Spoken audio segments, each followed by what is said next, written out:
ساتھ اپنی بیٹی کو بچانے میں ایک چیز یہ بھی ہے کہ اجنبی سے اس کی خلوت کو روکا جائے. کوئی کالج کا لڑکا ہے، اس کے ساتھ اکیلے میں ہے، ہوم ورک کر رہی ہے.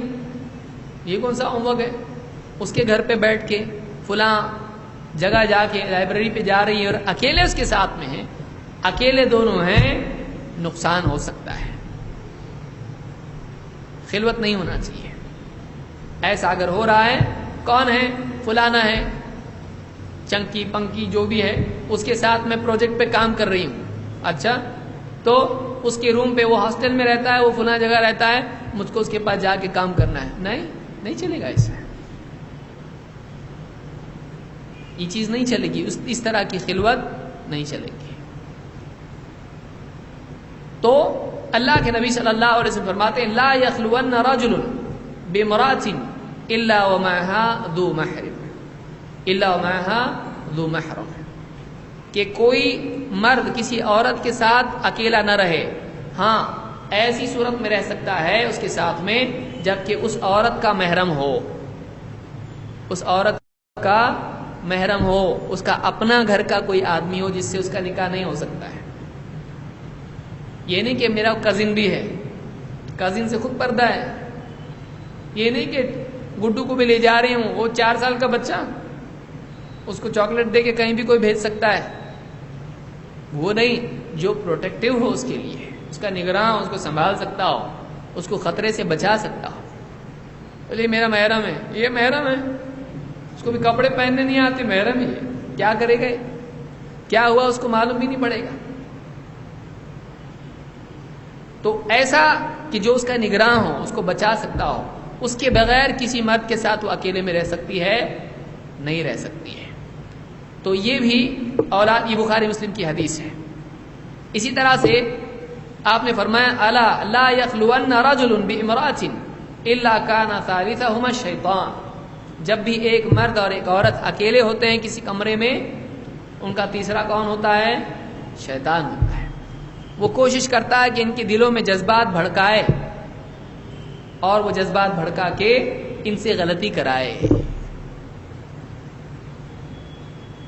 تو ایسا پروجیکٹ پہ کام کرنا نہیں چاہیے.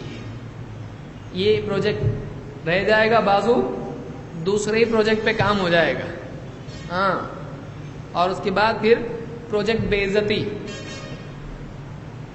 پتا چلا وہ پروجیکٹ پہ کام کرتے کرتے خط لکھے دونوں نے، اور بیٹی نے کہا ابو میں 18 سال کی ہو چکی ہوں اور میں نے اپنا انتخاب کر لیا ہے اور ہم نے شادی کی ہے کورٹ میں، ناراض مت ہونا، آپ جب غصہ اتر جائے گا فون کرنا، میں آ جاؤں گی اور ساتھ میں میرا وہ بھی آئے گا. پتا چلا وہ کون ہے؟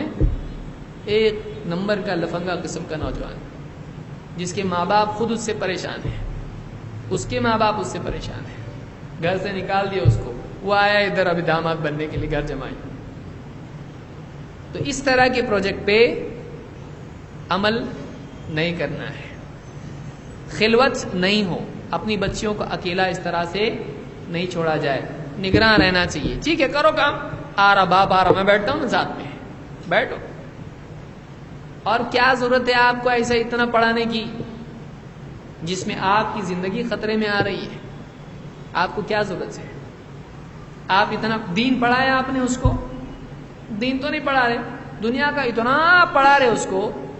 ٹھیک ہے بھائی، پڑھاؤ، کوئی مسئلہ نہیں، اسلام کا کوئی پرابلم نہیں ہے، لیکن اسلامی حد توڑ کے آپ پڑھاؤ گے. آپ کس کے لیے جی رہے؟ اللہ کے لیے جی رہے یا دنیا کے لیے جی رہے؟ آپ اس کو پڑھاؤ تو ایسے سلیقے سے پڑھاؤ کہ جس میں اسلام کی حدیں نہیں ٹوٹیں. آپ اس کو ڈاکٹر بناؤ، بہت اچھی بات ہے. مسلمان بیچارے جتنے بھی ہیں پریشان حال، ان کی بیویاں بچیاں جتنی بھی ہیں ان کا علاج کرے گی، خوب ثواب کمائے گی. ٹیچر بنا، بچیوں کے لیے اسکول نہیں ہے، بچیوں کے لیے الگ سے ایجوکیشن کے لیے وہ بن سکتی ہے، اور بھی بہت کچھ کام کر سکتی ہے. تو ایسا اس کو ایجوکیشن دیا جائے جو اسلامی حدیں نہیں توڑے. تو عورت کا مردوں کے ساتھ تنہائی میں رہنا جائز نہیں ہے، جائز نہیں ہے. یہ نہیں لڑکے کا محرم ساتھ میں ہے نا، لڑکے کا محرم آپ کیا کرتے؟ اس کا محرم چاہیے، اور اس کی سہیلی بھی محرم ہو سکتی ہے، اس کا پروٹیکٹیو کوئی ہونا چاہیے، پروٹیکٹر ہونا چاہیے، اس کے ساتھ محافظ ہونا چاہیے.